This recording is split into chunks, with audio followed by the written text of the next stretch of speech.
Hi everyone, I'm checking in today about making transitions a little bit easier on everybody. So I want to start with thinking about, for us as adults, what's happening when a transition is easy for us and what is happening when a transition is more challenging. So I'll share one example and you can think of one that's relevant or more relevant for yourself. But we can think about a scenario where maybe you're sitting down and you're finishing up a project on your computer. You've got one more paragraph to type, and mid-sentence, someone knocks on the door and says it's time for a meeting, and you don't know where the meeting is. You didn't have any alert that it was coming, and now your project isn't going to be finished. So how do you feel making that transition, and how ready are you to listen when you get to that meeting in that scenario? And then we could contrast that with maybe opening up your email at the start of your day and seeing that you have a notification there that there is going to be a meeting at 1 o'clock. It's going to be in the break room, and here are the 2 things that you need to bring. So you know when it's happening, you know where it's going to be, you know what's expected of you when you get there, and you can arrange your schedule for the day to make yourself available for that time. How are you likely to show up to that meeting? You know, what's your energy going to be like? How are you going to be feeling? How ready are you going to be to listen? And there might be a difference in those 2 scenarios. So we can kind of extend that out to when we're thinking about asking children to make transitions. For the most part, they'll want some space to be able to end whatever it is that they're already engaged in, to shift their attention to you, and then to shift their attention to what is coming next, and that requires time. So I want to talk about a ready, set, go system for transitions. That is, you know, it's work at first, but over time and with repetition, becomes, you know, more streamlined and feels like less steps to getting from point A to point B. So if we think about getting ready for a transition, this ready phase, that can include getting yourself ready.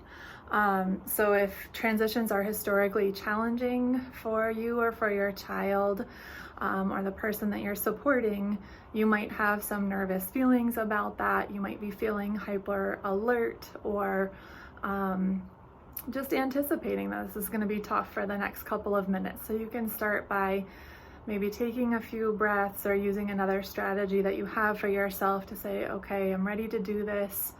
Can set myself up to be as calm, as steady as possible to support this person through the challenging thing that is coming next.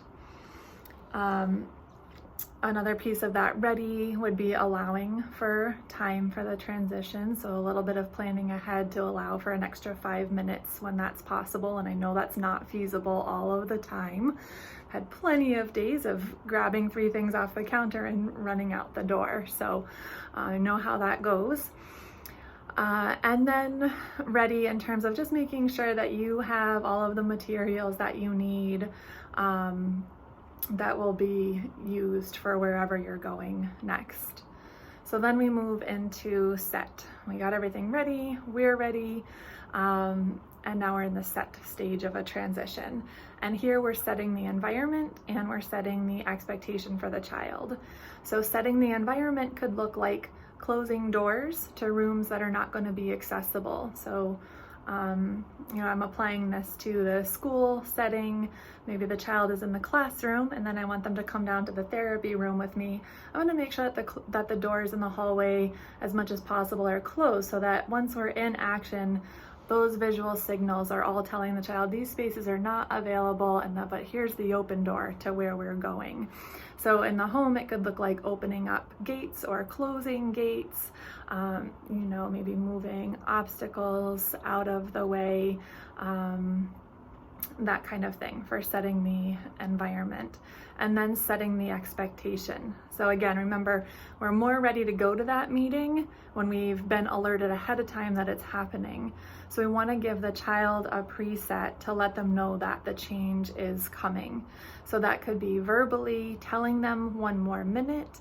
It could be a consistent cue that you use, like clapping your hands or ringing some bells, or it could be visual. You could have a timer that's counting down. There are a couple of apps that I could include, or the visual like sand timers, if that's something that your child would learn to look at. So there are different ways that we can offer that preset, but the point is that there's a signal ahead of time that we're getting ready for something to change, letting them know that the activity that they're doing now is going to be ending soon.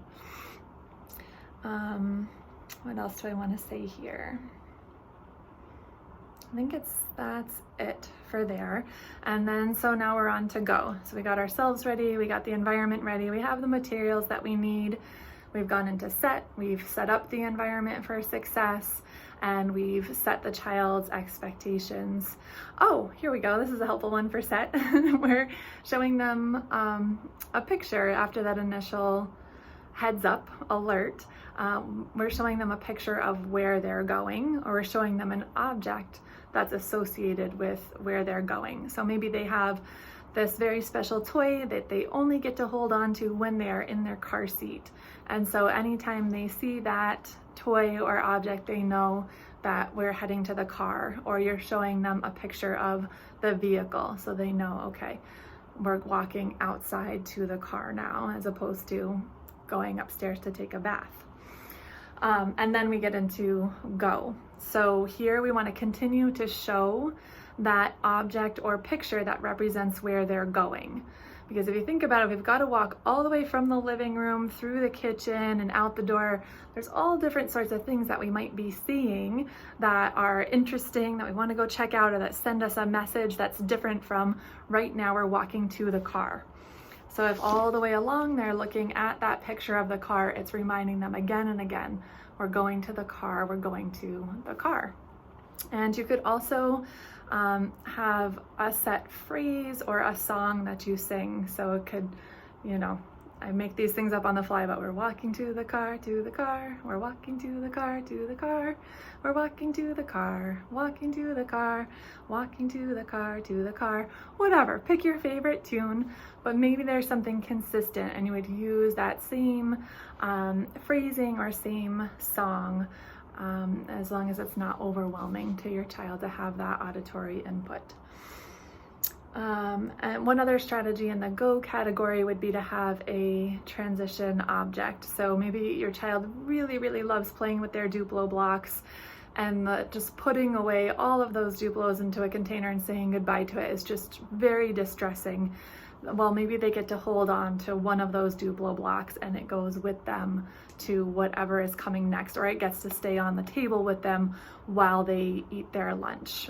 That's, one piece of the activity that ended that gets to come with them to help ease the transition to the next thing. So that is an example of a Ready, Set, Go system for supporting transitions. And please reach out if you have any questions. Okay, thanks.